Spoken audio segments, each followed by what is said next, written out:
reconstrução de Jerusalém. O estudo dos reis e do período profético que encerramos há pouco tempo, inevitavelmente, tem seu ápice no episódio mais triste da história de Judá, o exílio. Este exílio não apenas levou cativo o povo judeu, mas também destruiu Jerusalém, o templo do Senhor e a vida deles como um todo. Os judeus se entregaram a inúmeros pecados, sendo infiéis à aliança estabelecida no Sinai. Como resultado, foram entregues a uma nação estrangeira, a Babilônia.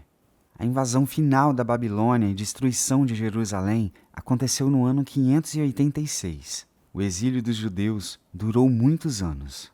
Mas quando a Babilônia caiu e a Pérsia se tornou a nova potência mundial, houve uma mudança na história deste povo. Os judeus começaram a retornar à Cidade Santa, mas a encontraram em ruínas, é claro.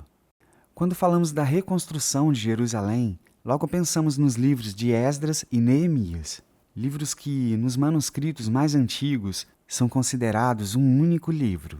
E neste recorte da história do povo, 3 personagens são indispensáveis: Zorobabel, Esdras e Neemias, que lideraram 3 grupos sucessivos. No ano 538, Ciro, um rei persa, permitiu que os judeus retornassem à sua terra para reconstruírem o templo. Os persas governavam de maneira diferente dos babilônios e buscavam, dessa forma, conquistar a lealdade dos povos que estavam sob seu domínio. Zorobabel liderou este primeiro grupo de judeus, que era formado por aproximadamente 50.000 pessoas, levando consigo os utensílios que haviam sido retirados do templo no dia da destruição.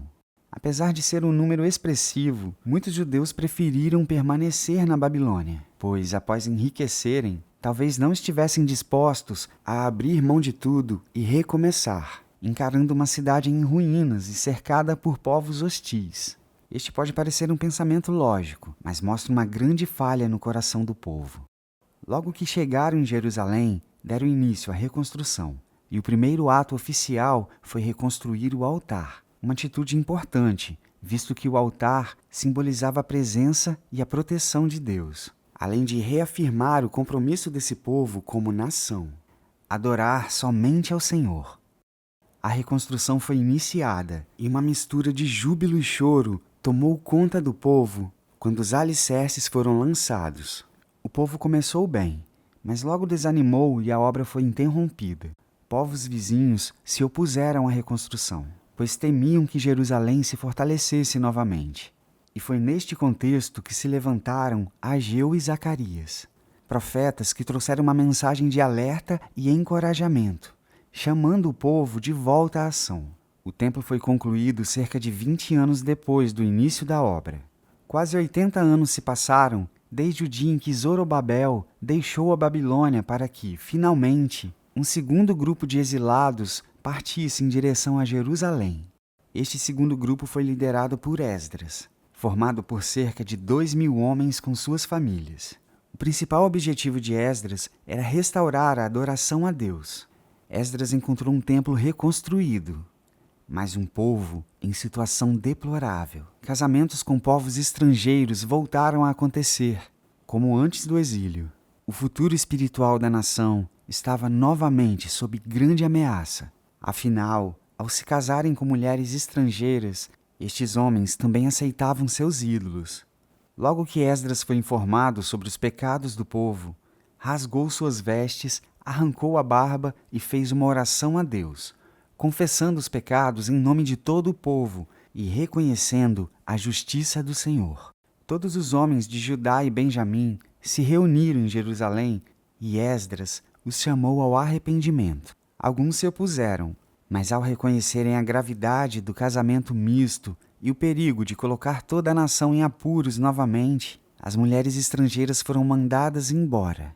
De fato, este homem conduziu uma importante reforma religiosa em Judá, e por isso pode ser considerado o segundo fundador da nação. Ele confrontou a desobediência espiritual do povo. Eles se arrependeram e reestabeleceram a adoração no templo, mas o muro de Jerusalém permaneceu em ruínas.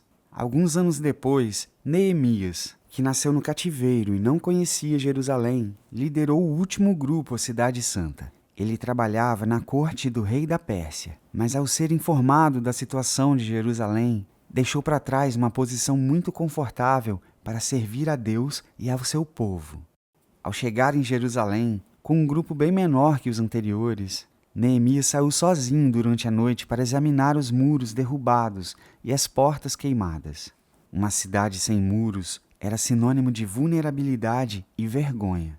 Por isso, Neemias mobilizou o povo para começarem a reconstrução e revitalização da cidade. Os muros foram reconstruídos em apenas 52 dias, mas muitas oposições internas e externas surgiram nesse período. Neemias se mostrou um grande estrategista e muitas medidas foram tomadas, como colocar guardas para os proteger dia e noite, ou fazer com que os construtores e carregadores trabalhassem com uma das mãos e segurassem suas armas com a outra. Antes do exílio, Judá tinha seu próprio idioma, rei, um exército e uma identidade definida. Mas quando Neemias chegou em Jerusalém, nada disso existia mais. O que mais faltava em Judá, sem dúvida, era uma liderança que os mostrasse o caminho a seguir. Além de reconstruir a cidade fisicamente, Neemias participou de um grande despertamento espiritual entre o povo. Ao perceber que estavam perdidos, Neemias os reuniu para que Esdras, que havia chegado na cidade alguns anos antes, fizesse a leitura do livro da lei. Ali, o povo se arrependeu e prometeu mudar seus comportamentos. A reconstrução de Jerusalém não se trata apenas da reconstrução física, mas também moral e espiritual. O templo, as casas e os muros foram refeitos. Mas se a identidade de Judá, a aliança e a adoração a Deus não fossem restauradas, de nada adiantaria. Para cumprir essa importante missão, Deus levantou homens capazes e tementes a Ele, que não se acovardaram diante das ameaças ou preferiram seus confortos à missão que receberam. E, assim, as promessas divinas de restauração e de que o povo seria trazido de volta à sua terra depois do exílio se cumpriu. O povo ainda precisaria lutar constantemente contra o pecado, mas se permanecessem fiéis a Deus, estariam seguros. Se você gostou deste vídeo, não deixe de curtir e se inscrever no canal. Nos siga em nossas redes sociais e baixe o aplicativo da Bíblia em seu tablet ou smartphone. Até a próxima!